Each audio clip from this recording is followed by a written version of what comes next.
Muy bien, pues buenos días. Em, Vamos a, o mejor dicho, en esta ocasión voy a retomar lo que en el cuarto conversatorio de la CIEP y la Mutatis Mutandis, pues quedó inconcluso. Desgraciadamente, problemas ajenos a mi voluntad, pues me impidieron poder continuar con la maestra Carolina Llanos, con esta cuarta edición del conversatorio. Y bueno, pues no quisiera yo dejar en el tintero parte de mi participación, de alguna manera honrar el espacio que tanto la maestra Carolina Llanos como el doctor Slamen Bonilla me ofrecieron y bueno, pues no dejarlo ya en una eventualidad y bueno, me gustaría pues compartir con ustedes mi disertación, ¿no? No será a modo de conversatorio, en esta ocasión no conversaré con nadie, pero bueno, quisiera honrar ese espacio concedido y que bueno, pues como ya he dicho, una disculpa, cuestiones ajenas a mi voluntad, me obligaron a no poder continuar. El conversatorio llevaba por título Nietzsche y el sacrificio, y hacíamos mención un poco de sacrificio entre el yunque y el martillo, porque bueno, estábamos tanto la maestra Carolina Llanos como yo disertando y filtrando de alguna manera este concepto en la filosofía de Nietzsche. Eh, el tema, y esto repito, bueno, mejor dicho, si ya tuvieron la oportunidad de ver el conversatorio que continuó con Slime en Bonilla, si tuvieron oportunidad de verlo, pues notaron que la doctora Carolina Llanos reconoce y establece claramente que la idea del sacrificio en Nietzsche está velado, o de alguna manera participa de manera interna, ¿no? Subyacente a la obra de Nietzsche. Y por supuesto que podemos reconocer la crítica que hace Nietzsche a esta acción vehemente por parte del creyente, ¿no? Es decir, el creyente tiene una fuerte necesidad, o las tradiciones que hacen gala de la vehemencia, pues tienen una fuerte inclinación al sacrificio, a la automortificación, a renunciar a ciertas cosas para poder dar un salto que agrade a la divinidad o a lo trascendental. Bueno, en caso específico, en Nietzsche, pues estamos hablando de la tradición judeocristiana, ¿no? En donde los individuos se sacrifican e incluso dentro del misterio de la transustanciación, pues está esa idea, ¿no? La del sacrificio, no nada más como acto sacrificial por parte del sacerdote, sino el mismo Cristo que de alguna manera, repito, en el misterio de la transustanciación para los creyentes, pues hay un sacrificio constante de este Cristo en orden a ser consumido por sus teófagos, ¿no? Por sus comedores de carne y sangre. En este tenor, bueno, pues la crítica es fuerte por parte de Nietzsche y ustedes podrán ahondar mucho más con la disertación de la maestra Carolina Llanos. Yo quería trabajar dentro de la ambivalencia y la ambigüedad de Nietzsche. Ambigüedad que muchas veces fue deliberada, ambigüedad que otras tantas fue añadido, era un daño colateral o una virtud colateral a sus disertaciones, ¿no? Sobre esto, bueno, también se ha escrito mucho sobre intenciones de Nietzsche y qué tanto hay un juego dentro de su propio pensamiento a la hora de escribir, ¿no? Bien, tomando esta facultad, haciéndome de esta forma en la que Nietzsche se desenvuelve, bueno, pues yo quería hacer uso de una transvaloración de la idea del sacrificio o entender a Nietzsche eh, en una suerte de transvaloración del sacrificio, ¿vale? Entonces, lo que yo planteaba era justamente que habría necesidad de atender a la etimología de la palabra sacrificio. Cuando hablamos de sacrificio, estamos hablando de una palabra que viene del latín sacrificium, que a su vez se compone de dos ideas, sacrum y además facere. Sacrum facere, que sería algo así como hacer sagradas las cosas o hacer sagrado algo, honrar las cosas, entregar sagradamente un algo. Un sacrificio no está en su acepción etimológica o en una acepción primaria relacionada de manera inmediata con el desgarramiento, con el desangrar, sino tiene que ver más con hacer sagrada la cosa, hacer sagrado algo, llevar a cabo un acto cuya connotación es sagrada, honrar un acto para ofrendarlo a una entidad trascendental o algo que está más allá. Normalmente lo sagrado está en relación con lo intocable. Esto es más cercano a Stirner que a Nietzsche, ¿no? Pero lo sagrado está relacionado con un ámbito iniciático, sí, pero también de aquel que tiene una relación con lo trascendental. Su inmanencia, su trabajo pragmático y práctico le obliga, al momento de sacralizar una acción, a ofrendarlo o dedicarlo a lo trascendental, ¿no? Entonces, bueno, honrar o entregar sagradamente una cosa y por fuerza del uso y la costumbre, la palabra sacrificio se ha vinculado a la idea del dolor, a la idea de la pérdida. El dolor del tajo abierto, la pérdida de la sangre. En tanto estos actos sagrados que fueron relacionándose con el sacrificio, ya como lo entendemos, esto es abrir en canal un animal o un ser humano, ¿no? En algunas culturas, este acto sagrado implicaba sangrar sagradamente, ¿no? Estos actos sagrados, estos actos de hacer algo sacro o hacerlo sagradamente, se liga con lo sangrado, con lo sangrante. El sacrificio como ofrenda a una deidad, a una entidad trascendental, en señal de homenaje, expiación y sometimiento. De alguna manera, estas son tres formulaciones que acercan de manera mística el sacrificio a lo trascendental. Hacer un homenaje, expiar y someterse. El sacrificio en estos términos es un acto de abnegación inspirado por la demencia del amor hacia esa divinidad. Hay tal amor, hay tal devoción, por no decir miedo en términos nietzscheanos, que el individuo está obligada u obligado a hacer este destripamiento, este destazamiento para ofrendarlo, ¿no?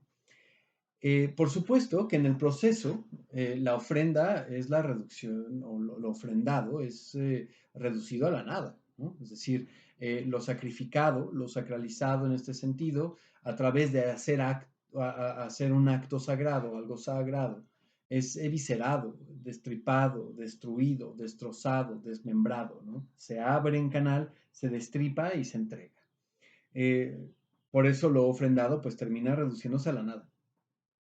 En Nietzsche, el sacrificio posee una connotación más bien bífida. Una vez que hemos establecido en qué sentido entendemos el sacrificio, bueno, pues habría que notar que Nietzsche lo entiende bífidamente. En razón de transvalorar el significado de la palabra. Vamos a resignificar la palabra sacrificio, eh, aunque creo que mejor hacemos uso de términos nietzscheanos, no tanto resignificar como transvalorar, darle un nuevo valor, un nuevo sentido a la palabra sacrificio. En Nietzsche, entonces, esta bicefalidad se entiende como el sacrificio de Dios y el sacrificio al ser humano. Cuando hablamos del sacrificio de Dios, se trata de matar a Dios, ofrendarlo a la gran aurora, destruir este Dios, destruirlo para una buena nueva, para algo que viene, ¿no? Dice Nietzsche, Dios ha muerto, ahora nosotros queremos que viva el superhombre, ¿no? Esto lo dice en el Zaratustra del hombre superior. De lo que se trata es matar a Dios feroz y valerosamente. Feroz porque, bueno, se necesita de un espíritu brutal para hacerlo. Y valerosamente porque también se necesita de mucho coraje. En Nietzsche, la muerte de Dios no es un ateísmo ramplón, no es una transgresión, una subversión como en Sade, o una capacidad egoísta como en Stirner. Se necesita de un héroe, de una heroína que tenga los bríos, la brutalidad y el coraje para poder llevar a cabo esto, ¿no? Matar a Dios feroz y valerosamente para lo que se ha de ofrendar, para la aurora. El sacrificio de Dios es reducirlo a la nada, como el animal que se pone en esta piedra sacrificial se abre, se eviscera o se desmiembra y el sacerdote se baña en la sangre, la sacerdotisa, en el mejor de los casos, el brujo o la bruja. Bueno, pues así este individuo que está sacrificando a Dios debe reducirlo a la nada. El Dios ofrendado se destaza hasta dejarlo hecho jirones, hasta dejarlo hecho nada. Al sacrificar a Dios se sacraliza el acto de asesinar. Se eviscera, destripa, destruye y desmiembra sagradamente. Este es el punto. No es un acto azaroso, sino que realmente este acto de asesinar se vuelve en un acto sagrado, en un acto necesario para la llegada de la nueva aurora. De las tres muertes de Dios que Nietzsche trata en su obra, solo aquellas que responden al homicidio son sagradas, ¿no? Recordemos que una de las muertes de Dios es la muerte de Dios por muerte natural, ¿no? Dios muere por compasión, se asfixia en su propia compasión. En el capítulo de los compasivos, Nietzsche dice, y hace poco le oí decir esta frase: Dios ha muerto a causa de su compasión por los hombres, ha muerto, perdón, de nuevo, Dios ha muerto, a causa de su compasión por los hombres, ha muerto Dios. En otro pasaje dice, se sentaba ahí, mustio, en el rincón de su estufa, se afligía a causa de la debilidad de sus piernas, cansado del mundo, cansado de querer, y un día se asfixió con su excesiva compasión. Esto viene en el Jubilado, igualmente en el Zaratustra. Estas muertes no son sagradas, porque estas muertes aducen a un Dios que muere por sí solo, ¿no? Necesitamos, para hablar de sacrificio, de entender en la muerte de Dios a través del asesinato, ¿no? El asesino de Dios por parte del más feo de los hombres será esta primera sacralidad, hasta donde nos permite el más feo de los hombres, ¿no? ¿Por qué tenía que morir Dios para el más feo de los hombres? Pues tenía que morir porque todo lo veía, era impúdico, tenía que morir para que escapáramos de su mirada, para que pudiéramos reinventarnos sin ser observados constantemente. Y finalmente, el asesinato colectivo de Dios presentado en el fragmento 125 de la Gaia Ciencia, que a su vez está relacionado con el más feo de los hombres, porque al final confiesa que hemos sido todos, ¿no? Entonces, en el momento en el que se ha reducido a la nada lo sacrificado, en este caso Dios, pues como dice el fragmento 125 de la Gaia Ciencia, de la ciencia jovial, hemos apagado el sol, ¿no? Hemos sacrificado el sol y nosotros debemos convertirnos en uno.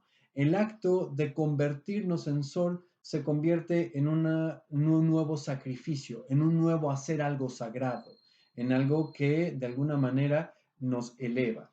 Es necesario recordar constantemente que en Nietzsche apelamos a una moral aristocrática, a una moral de aristócratas. Y cuando hablamos de aristocracia, tenemos que atender al griego, al aristócratos, la aristocracia, que significa los mejores o el mejor, no su acepción contemporánea de nobleza y títulos políticos hereditarios, nada de eso. Aristocracia o aristócratos como de los mejores. De tal suerte que, bueno, asesinar a Dios debe ser un acto sagrado. Asesinarlo sagradamente es sacrificar a Dios, sangrar a Dios hasta la muerte en ofrenda al superhombre para ofrendarlo a Dionisios o cualquier dios que sepa bailar. Ofrendarlo a dioses que se regoden en la danza, en el arrebato de la música, del vino, de los placeres sensuales, ¿no? Ofrendar al dios de las tradiciones abrámicas o a cualquier entidad trascendental que no entiende de danza en señal de homenaje, expiación y sometimiento a la vida que palpita. Ahora el sacrificio tiene otro cariz, es decir, vamos efectivamente a sacrificar en homenaje, en expiación y sometimiento. ¿Pero homenaje a qué? Homenaje y honra a la vida, al espíritu del vino. Expiación por todo el tiempo perdido en la adoración al Dios de las tradiciones judio-cristianas y sometimiento, sometimiento a la vida, a los impulsos de vida. Esta es la gran paradoja en Nietzsche. Someterse a la libertad obligarse a una libertad, ¿no? Es este ejercicio protoexistencialista, dirán algunos, no me parece que sea el mejor término, pero no está de más mencionarlo, ¿no? La evisceración de Dios es un acto de generosidad inspirado por el ímpetu del amor hacia la vida humana. El destripamiento, el desmembramiento de este Dios es un acto de generosidad inspirado por el ímpetu del amor hacia el espíritu dionisiaco, al arrebato, a la lujuria por la vida, que al final es el arte de la vida completo, ¿no? No quisiera usar la palabra proyecto porque se puede tergiversar, pero vamos, es esta dirección de la totalidad. La obra de arte no se termina hasta que se acaba, ¿no? La pintura hasta que no tenga la última pincelada, la danza hasta que no dé el último paso, la escultura hasta que no se dé el último golpe al cincel, qué sé yo, ¿no? La novela hasta el último punto. Preciso entonces transvalorar la idea del sacrificio para entender esta idea de Nietzsche. La transvaloración estriba en la dirección del sacrificio, esto es, de lo trascendente a lo inmanente. Lo sagrado en este sentido deja de ser vertical para hacerse horizontal. La apuesta no está en los tenores trascendentales. Se trata de sacrificar lo trascendental para honrar lo inmanente, lo que puedo tocar, lo que se palpa, con lo que nos podemos embriagar. De tal suerte que el sacrificio de Dios, esa masacre sagrada en ofrecimiento a la vida y sus pulsiones, es doloroso. Claro que lo es. El sacrificio de Dios conlleva una pérdida terrible, y esto en Nietzsche es evidente, y no nada más lo deja en claro en su obra, sino también lo deja muy claro en sus cartas personales. Hay una herida abierta. Matar a Dios desgarra, abre la herida por excelencia. Desgarrando la carne de Dios, se desgarra quien sacrifica. El verdugo, o quien va a sacrificar, a medida que va abriendo el tajo, a medida que va abriendo en canal, se va abriendo ella misma o él mismo. Se pierde la propia sangre en el proceso. Al tiempo en que se desangra Dios, se desangra también el sacrificador. No obstante, la ofrenda es el medio, no la finalidad. La finalidad es honrar, enaltecer lo verdaderamente trascendental, lo verdaderamente elevado, es decir, la inmanencia. Aquí está esta transvaloración que precisamos entender para poder esclarecer esto en Nietzsche.